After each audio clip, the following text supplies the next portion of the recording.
You like podcasts? Oh, I like podcasts. Get the TYT podcast. Get the whole show and TYT interviews and old school and aggressive, progressive. So many wonderful TYT shows. No ads. Become a member right now. TYTnetwork.com/join. All right, welcome to the Young Turks. I'm your host, Cenk Ana. We got a wild show for you guys today. A fifth accuser has come out against Roy Moore, and the Republicans have flipped on Roy Moore. Mitch McConnell saying that he will not be, that he believes the women who are accusing the Republican Senate candidate in Alabama. That's an amazing story. That's a little bit later in the program, and I'll tell you why. So here's what you're not going to get anywhere else. Why did the Republicans flip on Roy Moore? If it's because you think they all of a sudden grew morals, that's a good one. Okay, I'll tell you the mechanics behind why they are choosing to do that, and then Donald Trump, of course, cozies up to dictators across the world. Another interaction with Putin, and then Duterte. And that is unbelievable what he laughed along with. All right, so that's all a little bit later in the program, but let's get started right now. Okay. Dianne Feinstein is being challenged in her California Senate run. She's 84 years old. She's been in the Senate for 25 years. She's been in politics for nearly half a century. And she has not changed with the times at all. And she is, of course, among her issues, not nearly aggressive enough in challenging Donald Trump. Because part of the establishment thinking is, well, the most important thing in the world is to be civil. So let's be civil to one another. She had said a little while back that, hey, you know what? Maybe Donald Trump can learn and become a good president after all. Now, she didn't say that before he took office or right after he took office. She just said it just a little while ago. I mean, he has been an absolute train wreck, and nonetheless she thinks, well, do declare, maybe you can turn it around. I have a theory as to why she said that, but first, Jake Tapper is going to actually challenge her about that on State of the Union. Let's watch the beginning of that. This week, Allison Hartson, who is a 37-year-old Bernie Sanders supporter, announced that she's going to enter the race. You're already facing a challenge from State Senate President Kevin DeLeon. Their argument is that you haven't held President Trump accountable and that you're part of the problem in Washington. How do you respond? Well, I respond that there's a certain degree of unfairness in that. Wow. Okay, so first of all, I love that already the progressive candidate is getting this establishment Democrat to perhaps try to answer some questions and hold her accountable. So complaining that your opponents are not being fair is not very helpful or productive. So why are they not being fair? So have you gone after Donald Trump? No. First of all, you have agreed with him a third of the time, which is actually among the higher totals among the Democrats in the Senate. So that's a pretty bad number. You agreed with some of his cabinet picks. You still think he could be a good president. That's unbelievable that she thinks he could be a good president. Okay, so what might be a reason that she's not challenging Trump? What would I do if I was in her situation? Well, I would say, well, I mean, we got to talk about this guy's corruption. He talked about how he was going to, go after the hedge funds and their tax loopholes. Well, we just had the tax cut plan, for example, and it turns out, no, Trump was lying. He's not going to go after the loophole that private equity and hedge fund guys use at all. Oh, right. One of those guys is Dianne Feinstein's husband. But many of them are Dianne Feinstein donors. So you don't talk about Donald Trump's corruption if you're worried that talking about his donors will lead to talking about your donors. That's what's going on here. So, but that's okay. Look, Tapper, let her continue, and she's going to get to explain to you guys what the principal problem with Donald Trump is, because apparently progressives are being unfair. So she is going to stand up for herself and say, Trump is really bad. Why is he really bad? Let's find out. What I said was in a Commonwealth speech, and parts of it were excised from the speech. But what I said, I hope in these months he can learn and end up being a good president. I don't think, and that was catastrophic for some people in my state. Everybody sees what the flaws in this president are. There's no question about it. And that's why this trip right now going on, I think, is worthy so much attention. Can he actually stay on script? I watched his remarks in Japan. with respect to the military that were receiving him. And I thought he did a good job. He stayed on script. The biggest problem Donald Trump has is that he doesn't stay on script. That's his biggest problem. That's unbelievable. I could list you dozens of problems that Donald Trump has. I mean, the absolute destruction of the Environmental Protection Agency, the destruction of the Department of Education, and then taking that money and giving it to extra spending in defense contractors. To be fair, her husband got a huge defense contract after Dianne Feinstein voted for the Iraq War. There's a reason why Dianne Feinstein doesn't want to bring up things that are problems for Donald Trump. How about the tax cuts? My God, 80% of the tax cuts that Trump proposed is going to go to the top 1%. Oh, right, that's where Dianne Feinstein is, in the top 1%. That's where almost all of her donors are, in the top 1%. Do you know that Dianne Feinstein voted for the Bush tax cuts? There's some chance she'll vote for the Trump tax cuts. I'm not kidding. The only reason she wouldn't do it is because you were putting pressure on her, and we're putting pressure on her. But when there was no pressure and the internet had not grown to the size that it is now, and she could just go on TV and pretend to be progressive, she voted for the Bush tax cuts for millionaires and billionaires. And guess what? Her own family got a giant tax cut. So given her own choices, we know which direction she'd go. That's why Allison Hartson and the Just Democrats putting a spotlight on Dianne Feinstein is so important. If you let her be, she'll vote for more war, as she has definitively done. It is not a question. She'll vote for more warrantless wiretapping. Why is she not upset about the drone strikes where Trump is now killing 4 times as many civilians as the Obama administration did? Because she generally likes drone strikes. Why is she not complaining about the $70 billion they added in wasteful spending to the Defense Department? Because she agrees with extra spending for the Defense Department, part of which goes to her family, and it goes on and on. So, look, if you want an actual, isn't it insane that we have one of the most conservative Democrats in the country representing California, one of the most liberal states? If you want an actual progressive who's going to run against her, go to justdemocrats.com/Allison. Allison Hartson's running. And find out more about her, do whatever you got to do, volunteer, and contribute in any way you can, in my opinion, because I don't know why California is one of the most conservative Democratic senators in the whole country, one of the most conservative Democratic politicians in the whole country. It's not an exaggeration. Bush tax cuts, Bush's Iraq war.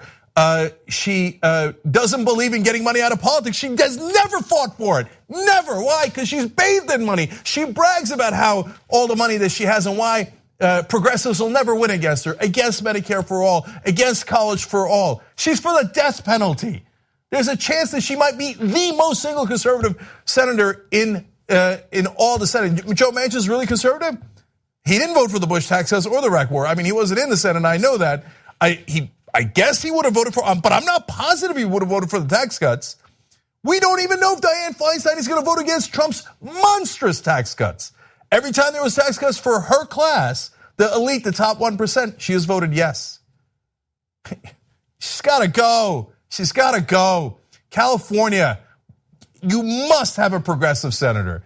Look into Allison Hartson. If you support her, great. If you don't, find another candidate. It can't be Dianne Feinstein. It is way, way past time for change. JustDemocrats.com/Allison, because that's exactly what the Just Democrats stand for. Strong progressives who are going to bring you real change.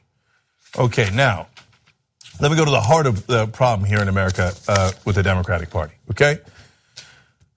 Now, we know what's wrong with the Republican Party. They take donor money and they give them tax cuts. That's the whole point of the Republican Party. But luckily, recently, they have made it incredibly obvious. Gary Cohn, the top economic advisor for Donald Trump, said in regards to the tax cuts, the most excited group out there are big CEOs about our tax plan. Yeah, of course. That's because that's who you serve.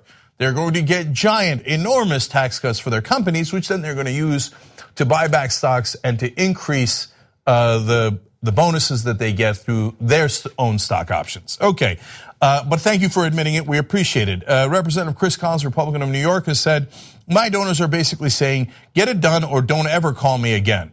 Again, thank you very much for clearly outlining the legalized bribery and out of control corruption that we have here in America, and certainly within the Republican Party. Senator Lindsey Graham from South Carolina has said the financial contributions will stop if we don't get the tax cuts. In other words, we were always lying when we said we care about the deficit. This is gonna add $1.5 trillion to the debt.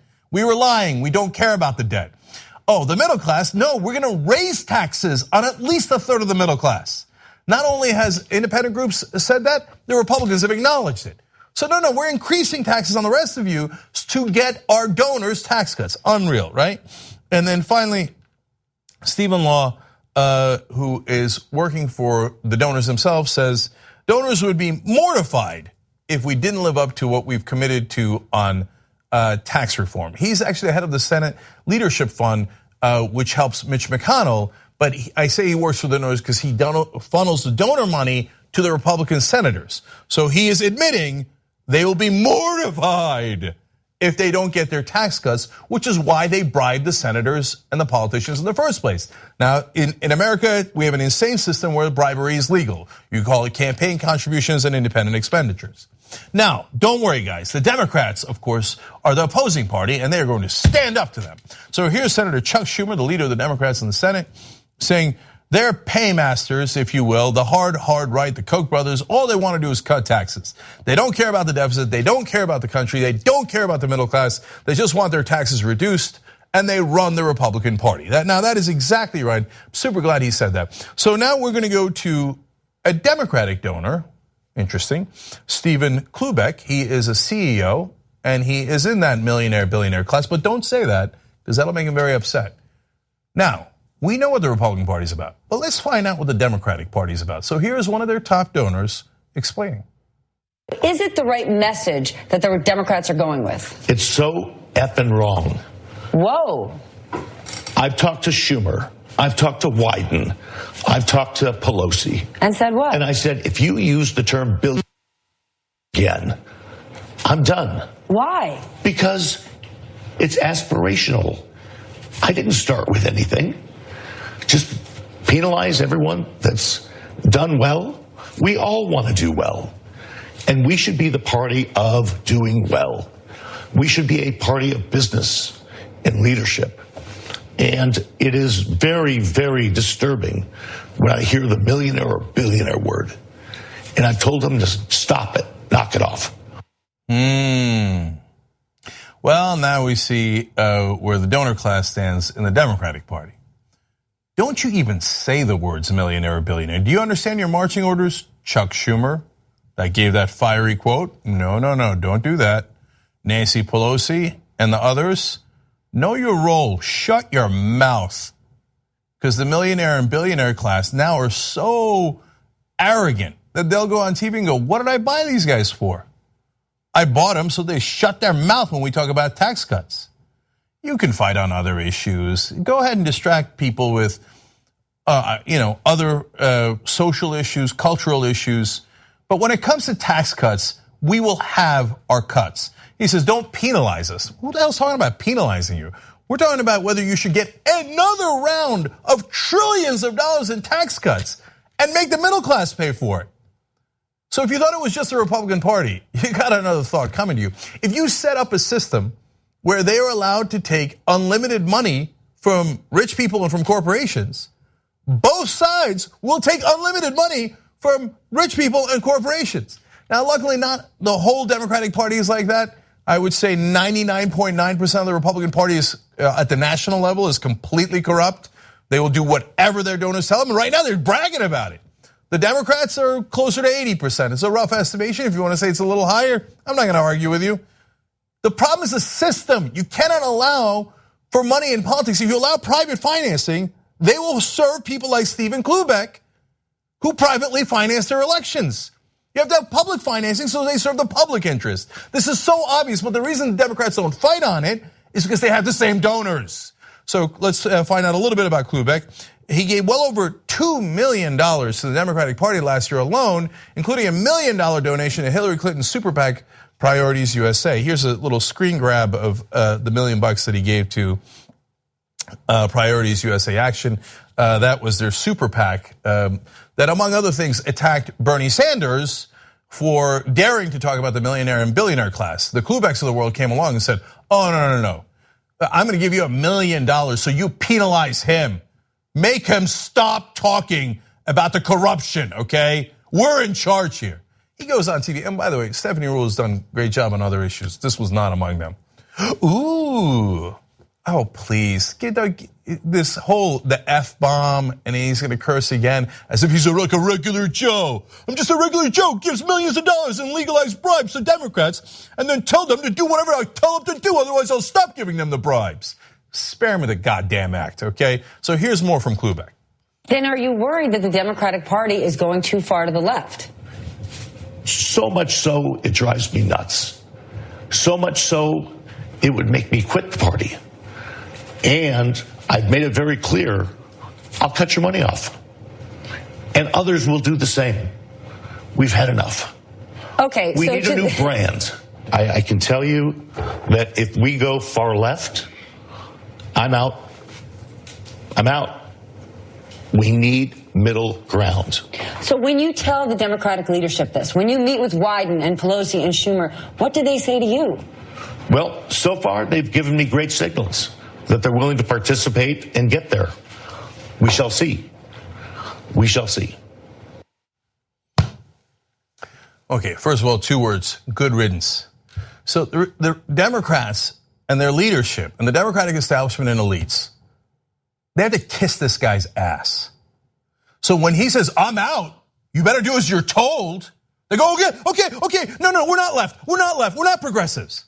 We promise we'll do whatever you want, Mr. Billionaire. Now, Justice Democrats say, good effing riddance. Get the fuck out. You don't want to be part of the party because you want to take all the money from the middle class, put it in your pocket? Get the fuck out. I don't care about your money. Justice Democrats don't take corporate money and they don't take big donor money. So we don't care. He's used to making all of them heel. He goes on national television and says, we'll cut your money off. And the other donors agree with me. And the pathetic Democratic establishment heals. God damn it, isn't it about time you get real progressives, the uncorrupted? You don't take big donor money so you could tell guys like this to fuck off. You're supposed to represent your voters, not your donors. One more from this prick. I'm just as caustic and arrogant and aggressive on the Democratic side. So, Trump-esque, Trump-light. But I'm willing to fight for Democratic principles. And I'm not going to give up. And hopefully we'll get our shit together. Oh, yeah, I'm an aggressive, tough guy. I do lots of bribing. Okay, yeah, all right, guess who else fights? We fight, okay? And we don't think the Democratic principles you're talking about is more money for millionaires and billionaires. We don't agree. We don't think that the Trump tax plan where you raise taxes on the middle class and give it to the rich is a good idea. We think it's a miserable idea. We believe that a financial transaction tax is both smart in regulating Wall Street and regulating the risk-taking, and also provides excellent funding for education and the American dream for the next generation. There are many things we don't agree on. We think that everyone in the country should have Medicare. Look, you want to have your lavish extra health care? Have at it, man. That is part of capitalism. I understand that. Go nuts. Have your private jets. Have your 17 doctors. That's okay. There's nothing wrong with that. We're talking about bare minimum basic coverage. Yes, everyone should have that so they don't die in the street. If you don't agree with that, get the hell out of the party. You're used to being the boss. You're used to being in charge because, as you said, the Democratic leadership is giving you great signals. Well, Stephen, we're going to defeat that leadership. We're going to bring in Justice Democrats, and then nobody's going to give a shit what you think. And then you can get all aggressive all you want in your goddamn corner, and you can go vote for Republicans like Trump all you want. You want to fight, let's fight. But no way do I agree to this guy giving orders to progressives on how they should help Republicans with tax cuts. Our answer is fuck no. Did you understand that, Stephen? Okay, I think that was clear enough. Let's move on.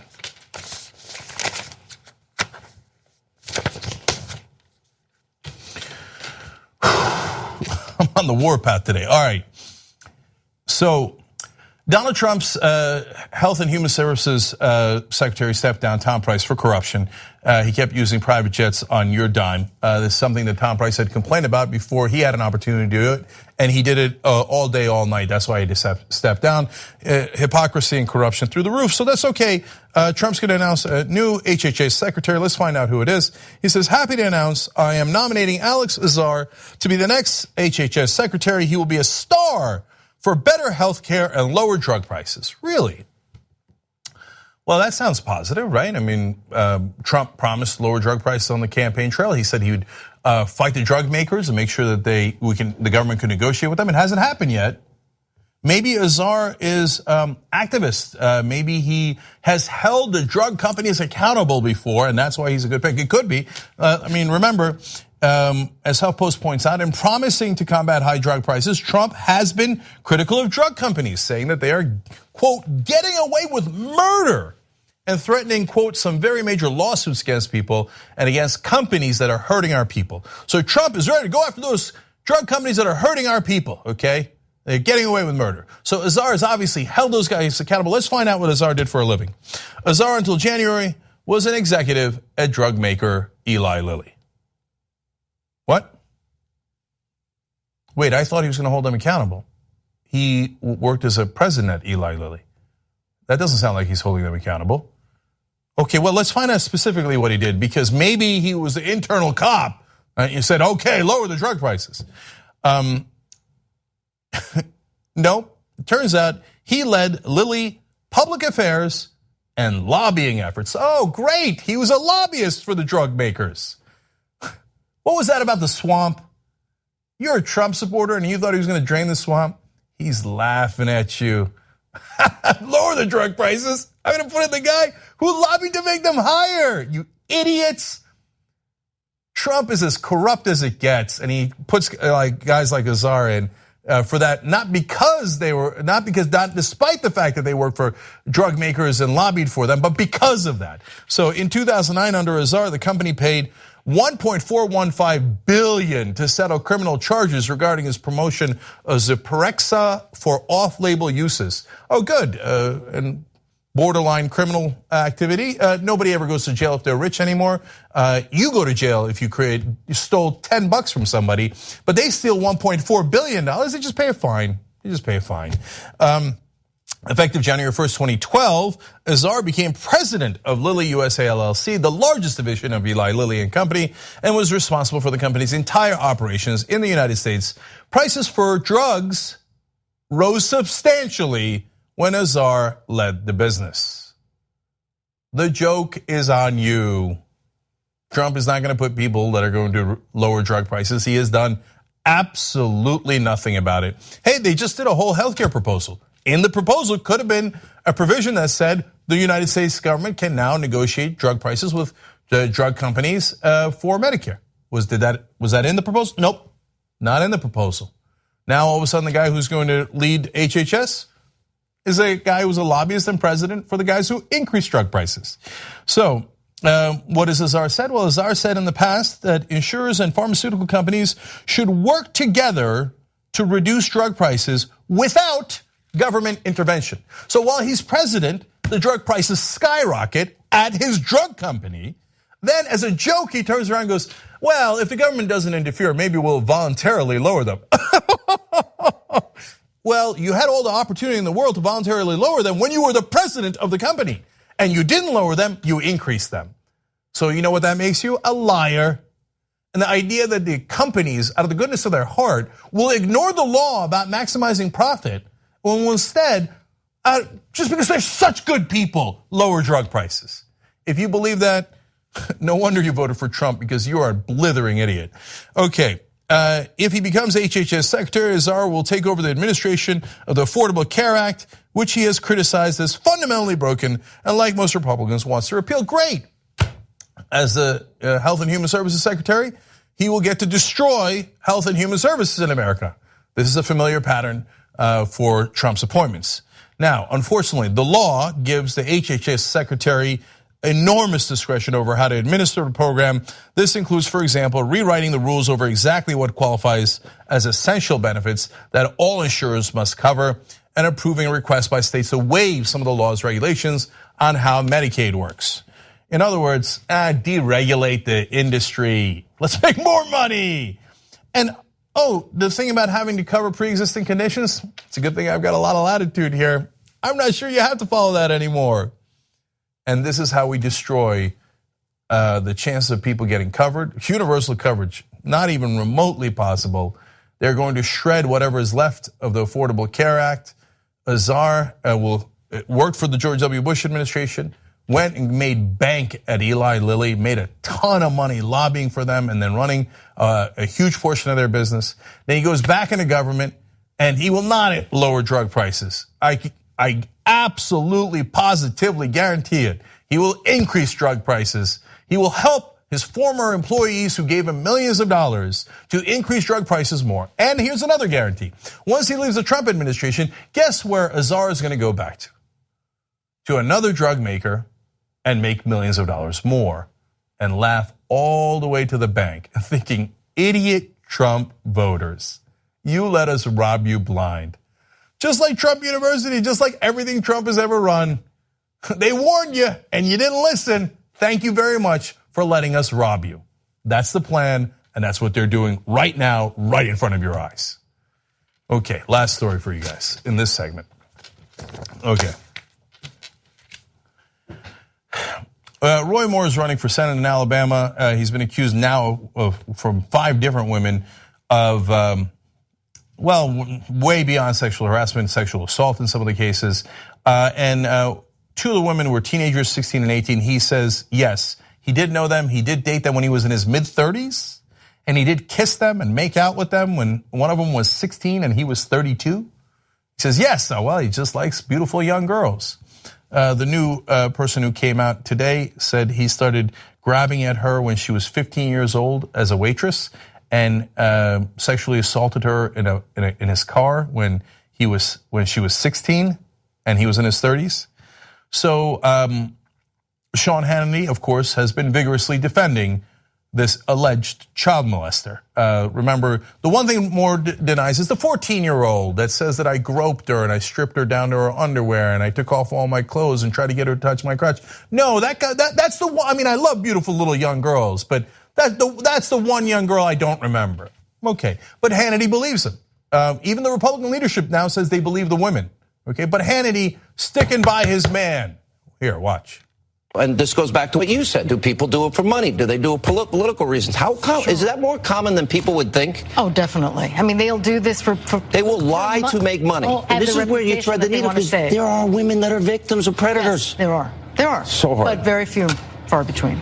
How do you know if it's true? How do we, what's true? What's not true? How do you ascertain the truth? What happens when it's 38 years later? And it's a serious topic. Do people lie? Now, we do have 10 commandments. One of the commandments is thou shalt not bear false witness. We know human beings break with regularity the other 9 commandments. Did they break this one? Women have never been so disappointing. Like, the idea to me that someone comes out, 38 years later, allegedly, and is suddenly remembering how terribly traumatized she was. If she was stood right next to me now, I would be saying to her, that's not good enough. You've taken this many years to remember how upset you used to be. That is not good enough. You are disappointing as a woman. I'm going to tell you what people are going to say to you, feminists in particular. Are you blaming the victim? Are you doubting the victim? That's what people are going to say. You know what? Yeah. And immediately when people say, oh my God, you're victim blaming, immediately you're supposed to lie down, quake in your boots, like when people throw the term racist about, at me for no reason. You're supposed to lie down and go, no, of course I'm not victim blaming. Well, guess what? Actually, yes, I am at this point. Well, good to know. These are the people that Hannity had on again and again, blaming the woman who at the time that she was sexually assaulted was 14 years old.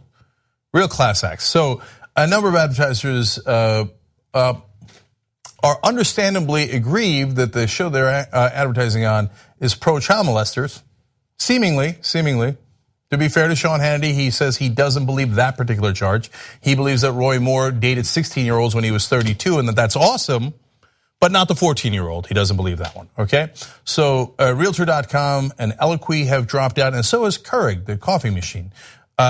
So then his supporters started going nuts.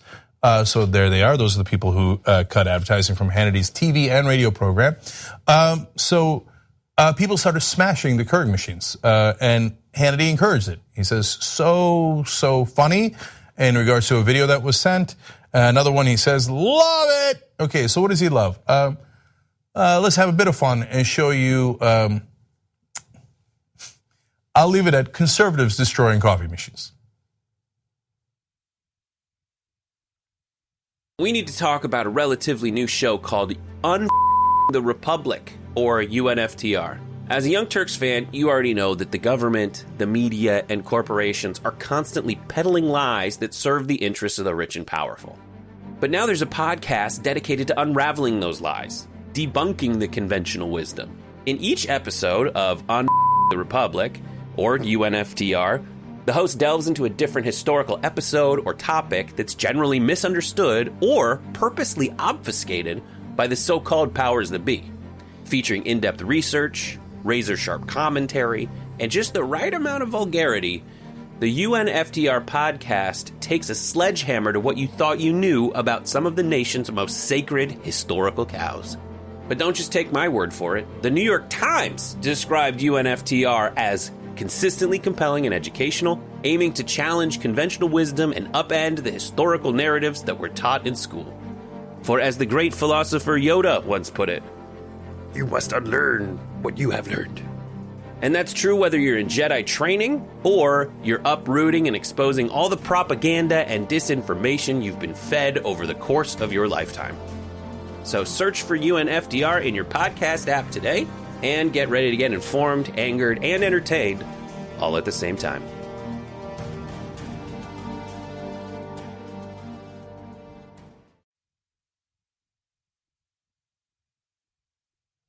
Wait. Oh, boy. Oh. Hope you're happy, Keurig. Look what I found.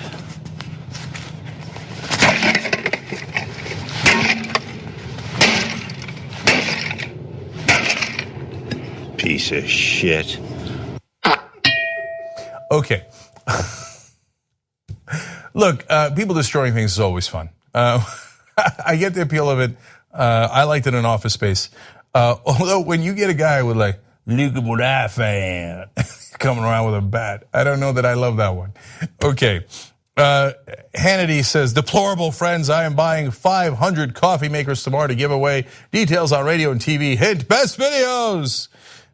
Look, my guess is attacking former advertisers is probably not going to lead to a lot of future advertisers. But that's Sean's call, and and I got mixed feelings about going after folks, advertisers, because I want to give them as much leeway as possible to say terrible things so we know what they're about, okay?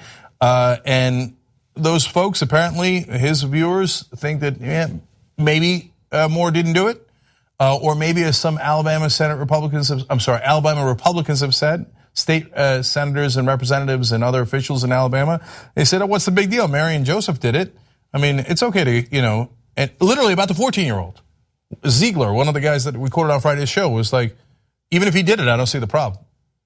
Okay, I thought you guys were family values. If that's your family values, I get it. But at least now we know.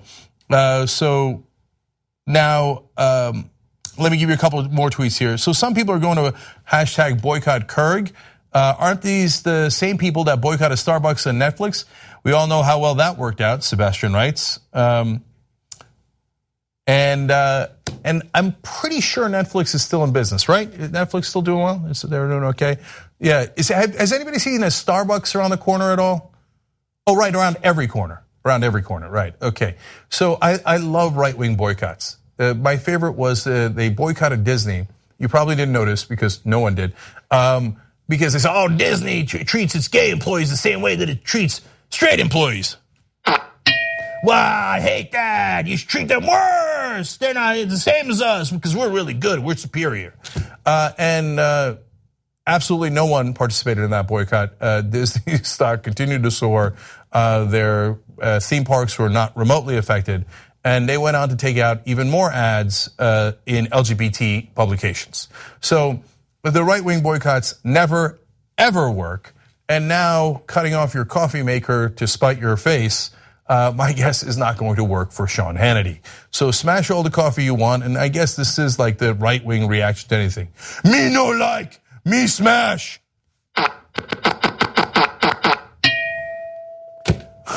Let's see how well that goes for Sean Hannity. Tick, tick, tick, tick, tick, tick, tick, tick, until he's out of money. Okay, but at least we know what they mean by family values. We'll be right back. All right, back on the Young Turks, Cenk Ana with you guys. Stephen Garcia wrote in, Cenk, you were so right about getting Allison in the race because California matters. Barely a few days and mainstream media is covering her. Tick-tock, tick-tock. That's right, justdemocrats.com/Allison. Let's show them what we got. Your mama writes in, TYT needs to interview Kevin DeLeon since they already interviewed Allison Hartson. It would be inappropriate not to do so. Hell, invite Feinstein too. Yes, Dianne Feinstein is very welcome to come on the show. Come on, we got a wedding for you, come on. So, look, I would give a fair interview. I gave a fair interview to Joe Manchin. Yeah. Some people complained that my interview with Joe Manchin was too fair, okay? Is he the guy who kept calling you Jenks? Yes. Oh, it was such a good interview for that reason alone. Check that out if you remember, tytnetwork.com/join. Kevin DeLeon is a guy pretending to be progressive in California. There was a reason we didn't back him because he's not a progressive. That's a long story. Okay, here on Uranus says, Cenk is all dapper today. Thank you for noticing. Okay, Shaun of the Dead, that's all he said. Shaun of the Dead says, contemplate this, Wisconsin is a more progressive senator than California. You're right, except almost every state that has a Democratic senator has a more progressive senator than California. There's only like 3 issues she's theoretically progressive on. Everything else, she's a conservative. You're being very unfair to her because you're criticizing her. Yes, very unfair. Yeah.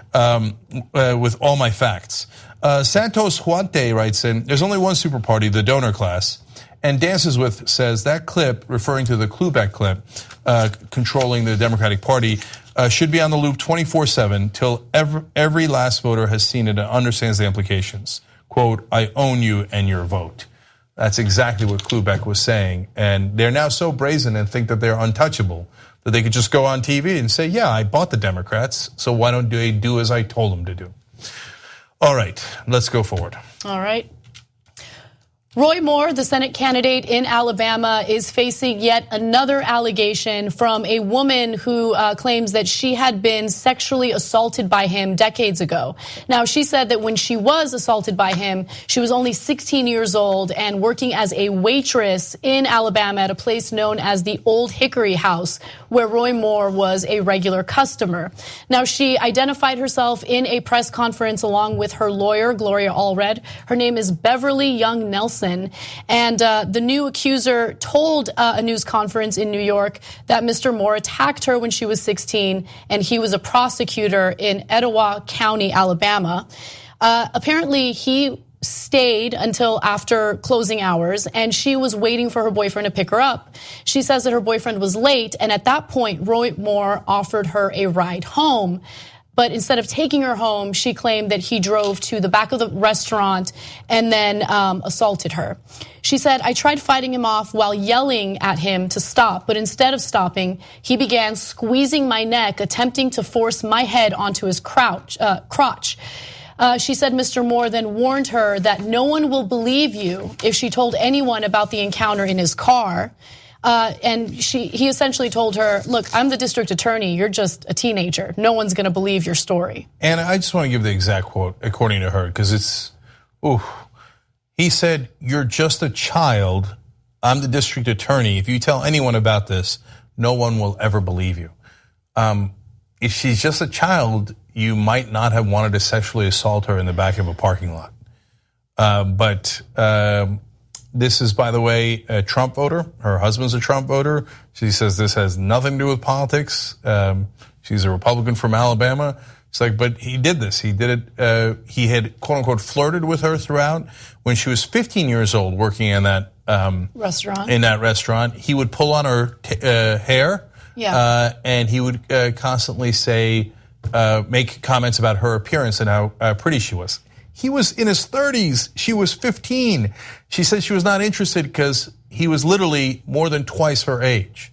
Yeah, what's interesting is his response to these allegations. Now, he says that he is going to go after the Washington Post because that was the publication that broke the story of all these allegations against him last week. But at the same time, he doesn't really deny these allegations. He just says, yeah, I knew these women and I tried to kiss them, but I didn't do anything wrong. So let me be clear. So there was the original 4 allegations in the Washington Post story. Today, Beverly Young Nelson is the 5th. Right. Of the first 4, he says, yeah, the 16 and 18-year-olds, when I was in my 30s, I dated them because I liked beautiful young girls, including the 16-year-old. And he made out with her, okay? And he says, but that's all. He says the only one he doesn't know is the 14-year-old who says she stripped him down to her underwear. He got naked and tried to get her to touch his crotch, and he groped her. He says, that's the one. I just don't have recollection of her. She has a recollection of you. And now even other Republicans say that they believe the woman and not Roy Moore. Right. So one of those Republicans is actually Mitch McConnell. And during a press conference, he addressed this whole controversy. And here's what he had to say. At TYT, we frequently talk about all the ways that big tech companies are taking control of our online lives, constantly monitoring us and storing and selling our data. But that doesn't mean we have to let them. It's possible to stay anonymous online and hide your data from the prying eyes of big tech. And one of the best ways is with ExpressVPN. ExpressVPN hides your IP address, making your active ID more difficult to trace and sell to advertisers. ExpressVPN also encrypts 100% of your network data to protect you from eavesdroppers and cyber criminals. And it's also easy to install. A single mouse click protects all your devices. But listen, guys, this is important. ExpressVPN is rated #1 by CNET and Wired magazine. So take back control of your life online and secure your data with a top VPN solution available, ExpressVPN. And if you go to expressvpn.com/TYT, you can get 3 extra months for free with this exclusive link just for TYT fans. That's expressvpn.com/TYT. Check it out today. Before you go, Roy Moore was the latest there. Are you calling for him to step down from that Senate race? I did. I think he should step aside. Yeah. We're just about out of time. Is the burden on Moore to prove these false versus someone to prove that these are true in this situation? Or do you believe these allegations to be true? I believe the women, yes. Wow. That was a pretty strong statement. And there were other statements from other senators that I'll get to in just a minute. But Roy Moore is not buying it. He has responded to Mitch McConnell in the form of a tweet because that's what people do these days. And he said the person who should step aside is Senate Majority Leader Mitch McConnell. He has failed conservatives and must be replaced. #drain the swamp. I think that's what got him in trouble, right? I said wow because in this day and age, it is surprising, borderline shocking, to have a Republican leader say that he would not support another Republican. Now, in this case, the Republican appears to be a child molester, but even so, it's still shocking because the Republicans have stood by their guys in almost every instance, no matter what. Desjardins in Tennessee, 3 abortions, including with his mistress. Yeah. They're like, he's our guy. That's family values. Abortions are no problem when Republicans do it. Mistresses are no problem when Republicans do it. Donald Trump bragging about sexual assault on tape, clear as day. Right. They stood by him. So why are they flipping on Roy Moore? Now, look, if they flip on him and they try to write-in candidate or something, that is going to be very difficult to pull off. And it looks like the Democrats have an excellent chance of winning this seat now. So why? It's not because all of a sudden the Republicans woke up one day and were like, oh yeah, moral. We forgot to be moral. Like family values, right. Child molestation, bad, right? No, the reason is Virginia. Because of the elections that just happened in Virginia, and they realized Gillespie ran on the Trump thing of, anti-immigrant and the Latinos are coming and the Muslims are coming, et cetera, and it didn't work. And he lost to a really mediocre Democratic candidate, which they had a lot of hope that he would beat. And then they got killed in the lower level elections. And so their conclusion was, maybe Trump can pull off being Trump, but the rest of us can't. Yeah, so that's that's actually a really great point. And one thing that you have to keep in mind is that the primary races are very different from, running in the general election, right? In these state seats. And in this case, you had Roy Moore go against Luther Strange, who was a more moderate candidate. And Roy Moore won because he did play this extremist, Trump card. But that's not necessarily going to resonate with all the people of Alabama. So, and even so, look, he might, if these allegations didn't come out, he probably would have won anyway. He's even before we had suspected him of being a child molester, he had already said Muslims should not be allowed in Congress. That means you don't believe in the U.S. Constitution, right. And he, let alone his views on gay Americans, et cetera, et cetera. So the Republicans already knew that, and were like, yeah, that's great. Discriminating against Muslims, that's awesome. Discriminating against gays, we love it, no problem at all, and almost certainly would have won in Alabama, but. Remember, all these senators on the Republican side aren't all from Alabama. So one of the first guys to turn was the Republican senator from Colorado.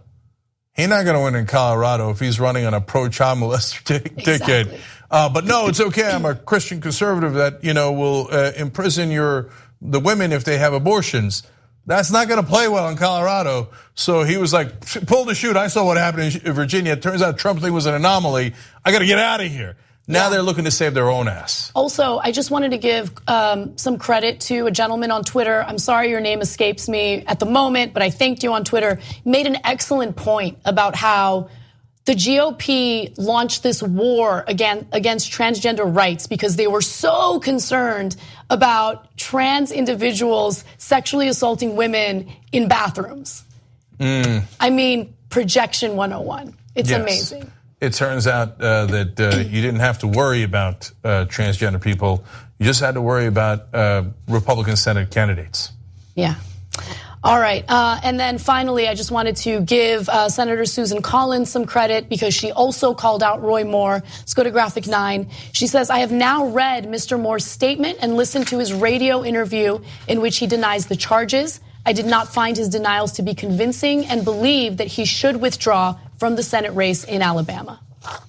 Anna, didn't you have an update about the mall? Is that? I do. Okay, so this broke right before I went on air, so you should read the details for yourself. But the New Yorker is reporting that a mall actually banned Roy Moore because of the fact that he continuously pestered teenage girls. He was badgering them, and so the mall banned him from going there. Okay, you know what? Just one more time. So Roy Moore caught doing all this terrible things to young women. I mean, the 16-year-old in the car, he's trying to force her head down. She's screaming. Remember, he got kicked out of the Alabama Supreme Court because he got kicked out twice. But the first time was because of the 10 Commandments. Right. He said, even though America is supposed to live by a constitution, I don't care. I want it to live by the 10 Commandments. Where in the 10 Commandments does it talk about molesting young girls and how that's okay? And attacking them and trying to force yourself onto them, okay? I don't remember that in the 10 Commandments. Then the second time he got kicked out of the Alabama Supreme Court is because he said that it was an abomination to give gay people the same rights as straight people, because gay people are immoral. Gay people are immoral. But Roy Moore, who knows that he's been in his words, dating 16-year-olds when he was in his 30s, right, is a very moral man, and says the 14-year-old and the other 16-year-old that said that he assaulted them, no, that part's not necessarily true. The 16-year-old, he didn't even quite deny yet, the last one with the one in the car, okay? Yeah. So the next time when you see a guy talking about family values, unfortunately, 9 out of 10 times, it means he's a super bad guy. And we've seen this 1,000 times over and over and over again. It's usually the guys with the darkest secrets who keep moralizing to others and judging others and saying that other people are not as morally righteous as they are.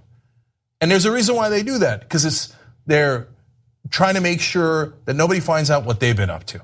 So they just project out. They take their weakness and try to turn it into a strength. Oh, other people are bad with their morals and they do illicit sexual things. Oh, I judge you. No. When you see a guy like Roy Moore next time, God knows what he's done in a car somewhere or in a bathroom and the sick and depraved things that Republicans like that have been up to while you weren't looking. All right, let's take a quick break. When we come back, Trump talks about which he trusts more. Is it our intelligence communities or Putin? I'm pretty sure you won't be that surprised. Come right back. You like podcasts? Oh, I like podcasts. Get the TYT podcast. Get the whole show and TYT interviews and old school and aggressive, progressive. So many wonderful TYT shows. No ads. Become a member right now. TYTnetwork.com/join. Thanks for listening to the full episode of The Young Turks. Support our work, listen ad-free, access members-only bonus content, and more by subscribing to Apple Podcasts at apple.co/TYT. I'm your host, Cenk Ana, and I'll see you soon.